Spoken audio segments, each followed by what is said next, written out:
the bounty hunter and the bounty. The biggest rivalry in the galaxy far, far away that doesn't have a Skywalker name. But the biggest question is, what's the sweeter ride? Han Solo or Boba Fett? X-Wings versus TIE Fighters is too easy a comparison. In an X-Wing, you can see left and right without having to do all those barrel rolls TIE Fighters do to see around those side panels. Imperial Star Destroyers seem like the best capital ships just on coolness alone. The real contest when it comes to spacecraft is the two coolest modded out rides, the Millennium Falcon and Boba Fett's Slave One. Let's bench race these beasts and get down to which one is the best. When it comes to street rods, there are two approaches: buying a car fresh and hot from the factory or picking up a clunker with potential. Both have their advantages and both have their hardcore adherents. For the factory crowd, why bother starting slow if you have the scratch to start fast? The Slave One is that factory hot rod. It's the AMG G Series, a truck with military roots that's been pimped out for personal uses. The craft started as a humble Fire Spray 31 patrol craft made by Kuat Systems Engineering for the Republic Correctional Authority. The versatile craft had enough oomph to keep up with a Y-wing and carried with it a variety of cells that allowed for prisoner transport. It's that last little bit that intrigued Jango Fett when he went shopping for a sweet bounty hunting ride after he lost his previous ride with the much less cool name of Jaster's Legacy. And by shopping, we mean stealing. He stole it. In fact, because the Star Wars universe is nothing but a string of moments on top of each other, it was on the bounty that Count Dooku, otherwise known as Darth Tyrannus, sent Jango on to get Tyrannus's former disciple, Kamari Vosa. Owners of exotic rides like to look for exclusivity, and the Slave One has it in spades, with only 6 Fire Spray 31s being made, and all of them working UVO 4. Just for good measure, he blew up the other 5 on the way out the door.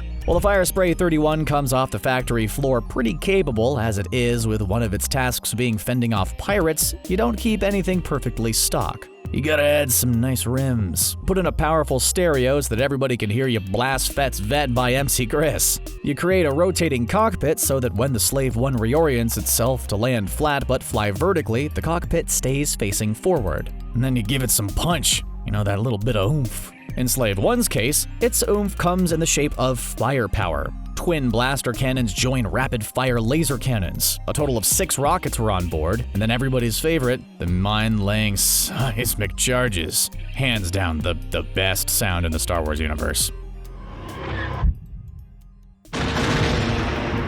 Change my mind. Well, except for those 2 TIE fighter pilots.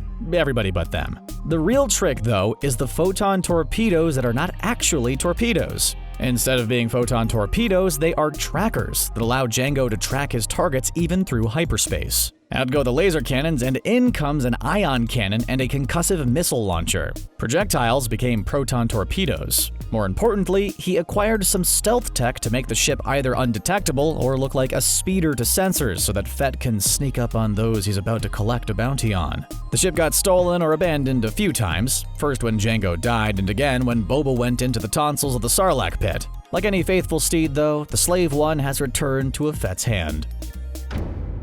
If Slave One is a polished-up AMG G Series, the Millennium Falcon is a 1970s Chevelle wagon with a blown 454 in it running bracket races at the local drag races. It's big, it should be lumbering, it was meant to haul stuff, but has been modified to haul monkey instead. It's beat up, it's ugly, it's missing seats, and the ones that it does have are torn. It started life as a Corellian YT 1300F freighter. Like that Chevelle wagon, it's meant to carry stuff from one side of the galaxy to the other. The engines were ripped out and replaced with even hotter engines, giving it crazy sublight speed. A slam system was added that could add even more boost by pulling from other systems. The hyperdrive was not safe from a little shade tree tinkering or Vandergant-style tinkering that pumped the Falcon up to a Class 0.5 hyperdrive. Class 0.5. It's crazy.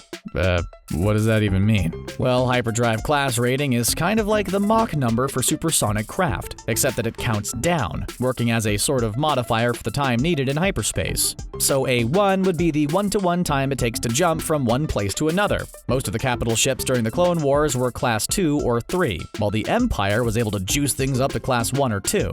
But the hot-rodded Millennium Falcon's Class 0.5 hyperdrive does its thing in half the time. With that kind of advantage, Han Solo felt comfortable calling it the fastest ship in the galaxy. At least where it mattered to him, he could outrun Imperial cruisers. Like Slave One, the Falcon is equipped with sensor jamming to help it hide from those who might want to probe it, including hidden storage compartments that resist scanning, perfect for hiding from troops when you go to rescue a space princess. None of this is to say that Lando or Solo were above a little firepower, or a lot of firepower. Top and bottom get quad laser cannon turrets with an aiming computer that really doesn't waste any computing power on overly complex graphics. The shade tree tinkering isn't just for the engines. The lasers are gas-fed to boost their range. 2 concussive missile launchers house 4 missiles, each sitting in the front mandibles. And just in case anyone tries to skipjack you, or you need to make a quick getaway after saving the space princess goes predictably bad, there's a ground buzzer cannon that can pop out near the entrance ramp. You can put a beefier built-out engine in your Chevelle wagon, but it's still a big ol' wagon.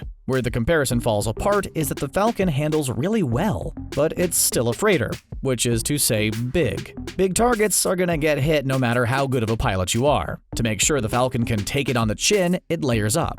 2 deflectors go up front, one for blasters and one for missiles, with a generator from the folks that built the Slave One protecting the rear. Should any of that go wrong, armor paneling salvaged off a Star Destroyer has been welded in place, mostly to absorb all the damage from the Falcon's less than stellar landings. Where Slave One started life being cool and menacing, guarding prisons and taking on pirates, the pre-Lando Millennium Falcon did what it was designed for.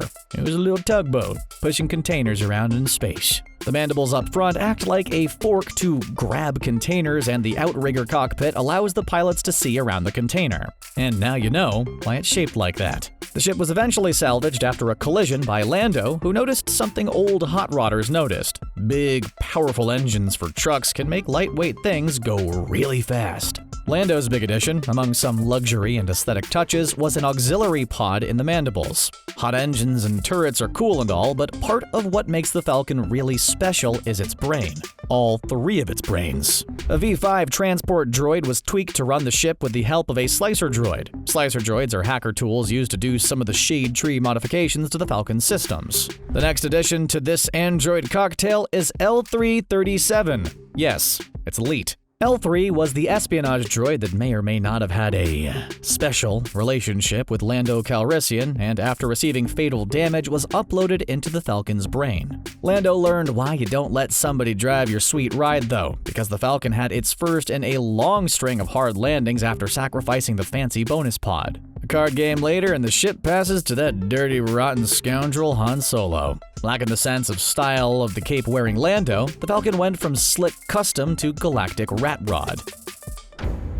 So we have a brutal warship made more brutal over time, and a tugboat with an engine upgrade. Which one of these rules the galaxy? Each have their strengths and weaknesses. The Falcon's biggest strength is its speed. Both the tricked-out drives for sublight and hyperspace drive are good for a little hustle when you need to leave the Empire or anybody else in the dust. The problem, of course, is that we all know the story of the tortoise and the hare. Although in this case, instead of taking naps, the Falcon is often waylaid by having to fix all of the equipment that has been tuned 6 steps beyond its tolerance. It turns out there's a reason the YT-1300F doesn't come from the factory like the Falcon. It's because it's so tuned up that it's constantly blowing important parts. One of the Falcon's greatest criticisms works in the Falcon's favor, and that is its shabby exterior. It's so under the radar in its looks that the fastest ship in the galaxy sat in the open, ignored by folks on Jakku who didn't even bother to look under the hood and realize the outsized engines it had. It wasn't until Rey needed to take her second option that she found out that Junker was the ship from the Kessell Run.